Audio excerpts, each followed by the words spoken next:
Hey guys, ഈ ഒരു യാത്ര എങ്ങോട്ടാന്ന് വെച്ചാൽ എനിക്ക് പാസ്പോർട്ട് എടുക്കാൻ വേണ്ടി വടകര വരെ പോയതാണ് കേട്ടോ. ഞാൻ മാത്രമല്ല പോയത്, എൻ്റെ കൂടെ അപ്പയും അച്ചും ഉണ്ടായിരുന്നു. അച്ചു എന്ന് പറയുന്നത് എൻ്റെ അനിയത്തിയാണ് കേട്ടോ. അനിയത്തിയേക്കാൾ ഉപരി she is my best friend. അങ്ങനെ പറയുന്നതായിരിക്കും കുറച്ചും കൂടെ നല്ലത്. ഞങ്ങൾ ഇറങ്ങുമ്പോൾ വിചാരിച്ചത് വരുമ്പോഴത്തേനും അടുത്ത് പണ്ടാര ഇറങ്ങുന്നതാണ്. പക്ഷെ നേരെ വിപരീതമായിരുന്നു. തിരിച്ചു വരുമ്പോൾ നല്ല കോടയായിരുന്നു, നല്ല രസമായിരുന്നു കാണാൻ വേണ്ടി. ഞങ്ങൾ നിർത്തി കുറേ വീഡിയോസൊക്കെ എടുത്ത്. അതിനിടയ്ക്ക് എനിക്ക് മുളയരി പായസം കുടിക്കണം എന്ന് പറഞ്ഞാൽ അങ്ങനെ അപ്പം എനിക്ക് മുളയരി പായസം, അതൊക്കെ പാനിപ്പൂരി മേടിച്ചു കൊടുത്ത്. ഞങ്ങൾ ഭയങ്കര എൻജോയ് ചെയ്തൊരു യാത്രയായിരുന്നു കേട്ടോ.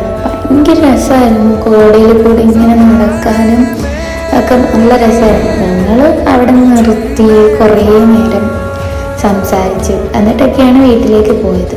അപ്പം ഇന്നത്തെ വിശേഷം ഇത്രയുള്ളൂ. അപ്പോൾ അടുത്ത വീഡിയോ കാണുന്നത് വരെ ബൈ.